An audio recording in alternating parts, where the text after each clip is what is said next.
And very, very rarely do people think about the Quran in the context of speaking about what's going to occur tomorrow. Mm. Whereas here we actually have a verse predicting that there's going to be an Israel or a children of Israel that's going to cause mass harm and great incidents to the world. And then there's actually going to be people that are going to stand up against that. That's an incredible prediction. And you can see it unfolding today and in the times in which we live in. And that's beautiful for us to know that if we're truly on the path of God and truth, if he's telling us there's people that are going to stand up to massacre. And as the verse said, fasad fil ard, la tufsidunna fil ard marratain. And then there are people who are uli ba'sin shadid, servants of God with great strength and might, who are actually going to fight back, as you worded it. I think you said this suggests it's a military campaign. And military campaigns are not only today fought on battlefields. You know, it's on the internet, and it's in propaganda, and it's in what's happening in Yemen with stopping ships that are going to this apartheid state, like we reveled in when it came to the 1990s, and stopping economies working with South Africa. We lauded this in the same way we laud it when it comes to Yemen stopping tankers with their cargoes getting to Israel to be able to support genocide, as you alluded to very beautifully. This is a real world event that's happening, unfolding in our eyes, that the Quran predicted 1400 years ago. So we can read the verse. بسم الله الرحمن الرحيم وقضينا إلى بني إسرائيل في الكتاب لتفسدن في الأرض مرتين. Now, you explained the word قضينا. This has been determined by God. This is something that God is telling you is going to happen, a prediction. The actual word that I want to focus on for the moment is very interesting. لَتُفْسِدُنَّ فِي الْأَرْضِ. One opinion is that the word أرض is land, meaning the land of Palestine. Fil ard. Which ard? The land of Palestine. You're going to create facade in the land twice. Others would argue the word ard can also mean earth. Mm. And you know that from the Quran. Sometimes when Allah talks about earth, he uses the word ard. Yeah. Ardi was sama, the earth and the heaven, the skies.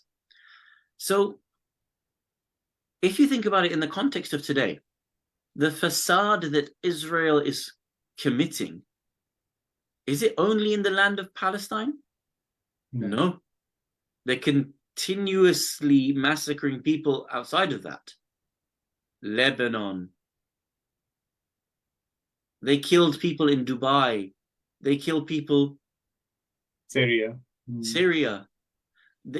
And the mischief that has been created, this has become a globalized problem. You're in Canada and people are now demonstrating on the streets. You're in Australia, people are demonstrating on the streets.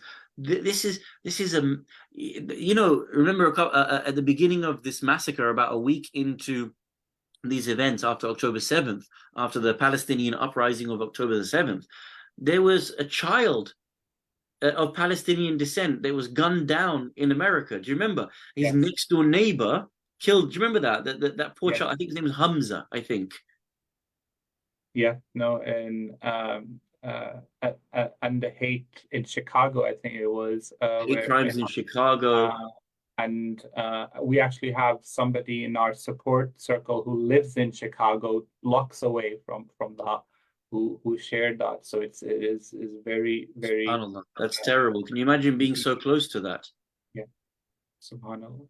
So the point I make is Arth limited to the land of Palestine, or is it a globalized mischief that they're making?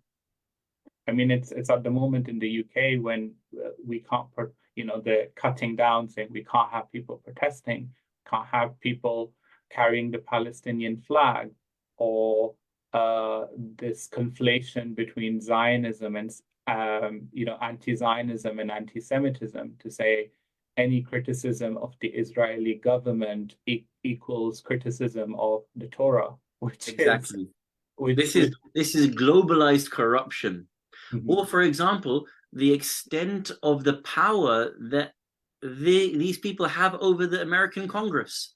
People in America, they don't have proper housing, they don't have healthcare, their roads are crumbling, the infrastructure is crumbling. And instead of giving these people, the citizens of the United States of America, healthcare, America gives $100 billion worth of military equipment and support to Israel. Can you see the corruption? The corruption fil ard is not limited to the land of Palestine.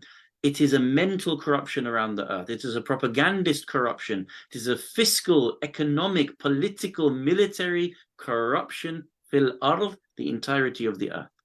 Marratain, twice. وَلَتَعْلُنَّ عُلُوًّا كَبِيرًا, and you will become extremely insolent. خير. فإذا جاء وعد أولاهما بعثنا عليكم عبادا لنا. When this happens, we will send against you. We, Allah, takes ownership of this. بعثنا عليكم. We are going to raise against you عبادا. Subhanallah. Doesn't say Musliman. عبادا لنا. Our servants. Now, Sayyid, an abd of Allah is not an ordinary thing. When the Prophet Muhammad sallallahu alayhi wa alayhi went to Mi'raj, Allah honored him with the title of being an abd. He's a proper servant of God, right? And that's at the beginning of this very surah. Even if you scroll up a couple of verses, right, you will see at the very, very beginning of this surah, Subhanalladhi asra bi abdihi. ليلا من المسجد الحرام إلى المسجد الأقصى. Subhanallah. So an abd in the context of this surah is not an ordinary, it's not like, Allah is he's sending people who are proper servants of God to do what? Uli ba'sin shadid, to have great might, strength, power, prowess. فَجَاسُوا خِلَالَ الدِّيَارِ, and they will free these homes that you have taken. وَكَانَ وَعْدًا مَفْعُولًا. This is a promise that is absolutely going to be fulfilled.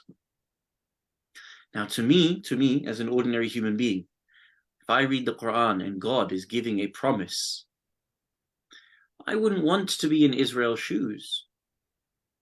I wouldn't want to be the ones that have done such great fasad fil ard, and then be the one that God himself has to send servants to in order to be able to correct it.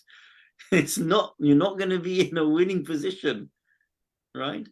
So these verses are highly insightful, highly instructive, and give us great hope for humanity that these events are going to unfold, and they're unfolding in front of our eyes, and that we can be part of that group, Uli Ba'sin Shadid.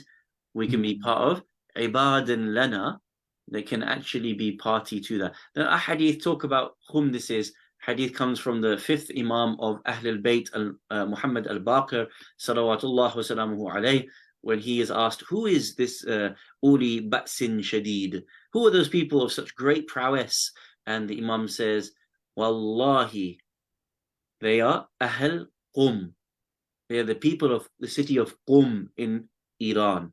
They are the leaders of this movement that are actually going to liberate this land that has been so badly destroyed and ravaged by Banu Israel.